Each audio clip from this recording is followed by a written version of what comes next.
Gauss की प्रमेय के अनुप्रयोग जैसे ही प्रूफ आता है, तो गाउस की प्रमेय के अनुप्रयोग, गाउस की प्रमेय के अनुप्रयोग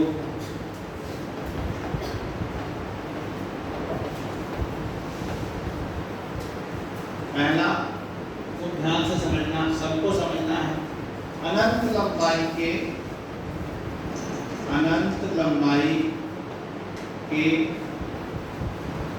चालक तार के निकट, चालक तार के निकट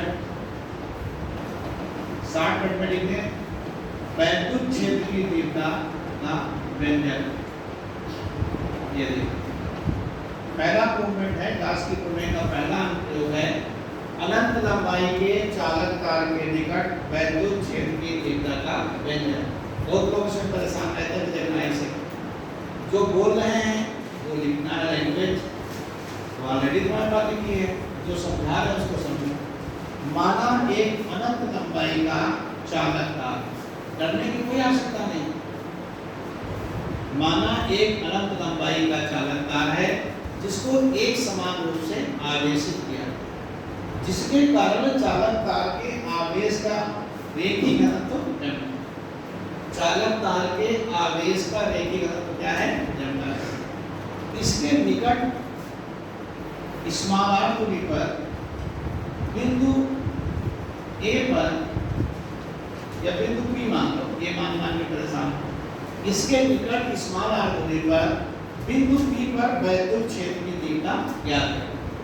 हम चाहते हैं इस चालक तार से r दूरी पर बिंदु P पर वैद्युत क्षेत्र की तीव्रता ज्ञात करें। इसके लिए चालक तार के परितः, समझने की कोशिश करो, इसके लिए चालक तार के परितः बिंदु P से गुजरने वाला एक स्मॉल r त्रिज्या व स्मॉल l लंबाई का काल्पनिक बेलनाकार गाउसियन पृष्ठ खींचा है। इसके लिए चालक तार के परितः चारों बिंदु P से गुजरने वाला एक स्मॉल r त्रिज्या का काल्पनिक बेलनाकार गाउसियन पृष्ठ खींचा है, जिसके समतल पृष्ठ, जिसके समतल पृष्ठों पर वैद्युत क्षेत्र E और क्षेत्रफल वेक्टर dA, वैद्युत क्षेत्र E और क्षेत्रफल वेक्टर dA, जानिए उनको मालूम है कि क्षेत्रफल वेक्टर पृष्ठ के लंबवत बाहर की ओर होता है, तो जिसके समतल पृष्ठों पर वैद्युत क्षेत्र कैपिटल E और क्षेत्रफल वेक्टर dA, खूब गौर से समझो, ये समतल पृष्ठ होते हैं, ये वक्रीय पृष्ठ होता है, परस्पर लंबवत है। समतल पृष्ठों पे क्या है, लंबवत है, अतः समतल पृष्ठों से गुजरने वाला वैद्युत फ्लक्स शून्य होगा, क्योंकि जब लंबवत होंगे तो E डॉट dA क्या होगा, 0। तो इसके समतल पृष्ठों से गुजरने वाला वैद्युत फ्लक्स क्या होगा, शून्य होगा। माना बिंदु P पर लंब क्षेत्रफल वेक्टर dA और वैद्युत क्षेत्र कैपिटल E, मान लिया कि बिंदु P पर वैद्युत क्षेत्र कैपिटल E है और क्षेत्रफल वेक्टर dA, क्योंकि बिंदु P वक्रीय पृष्ठ है, अतः बिंदु P पर वैद्युत क्षेत्र कैपिटल E और क्षेत्रफल वेक्टर dA परस्पर समदिश हैं, परस्पर समदिश हैं। अतः गाउसियन बेलन से गुजरने वाला संपूर्ण वैद्युत फ्लक्स phi इक्वल टू, करने की जरूरत नहीं है, surface integration E dot dA, और ये केवल वक्रीय पृष्ठ पे होगा, समतल पृष्ठ पर दोनों के लंबवत होने के कारण क्या हो जाएगा, शून्य। और वक्रीय पृष्ठ पे निकालोगे तो E dA cos 0, दोनों समदिश हैं तो E dA cos 0 हो गया, cos 0 क्या होता है, 1 होता है, E dA हो गया क्योंकि cos 0 आपका 1 होता है, E को बाहर कर लो dA हो गया।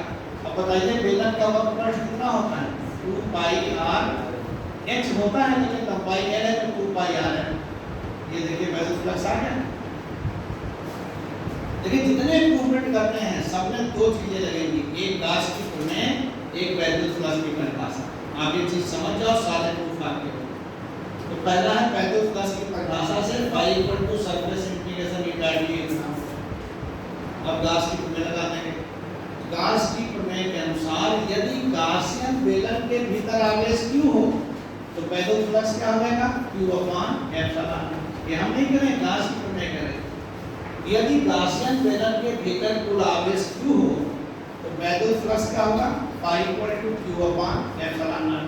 समीकरण 1 और 2 को बराबर कर दो तो E into 2 pi RL equal to Q upon epsilon naught. यहाँ से E का मान निकालोगे Q upon 2 pi RL epsilon not.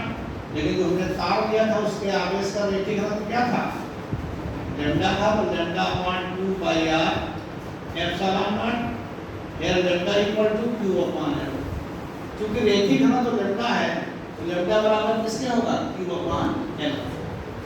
इसका सदिश रूप लिखना चाहो तो इसको ऐसे लिख सकते हो E equal to lambda upon 2 pi R epsilon naught into R cap, ऐसे लिखो।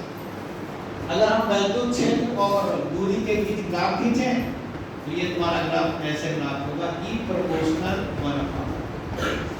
वैद्युत क्षेत्र अधिकतम कहाँ होगा तार के पृष्ठ पर। जैसे दूर जाएंगे वैद्युत क्षेत्र घटना जाएगा, तो तार के भीतर वैद्युत क्षेत्र क्या होगा जीरो। क्या होगा जीरो, क्योंकि चालक तार है, चालक तार के भीतर वैद्युत क्षेत्र सदैव शून्य रहेगा। ये तुम्हारा देखिए पहला अनुप्रयोग होगा।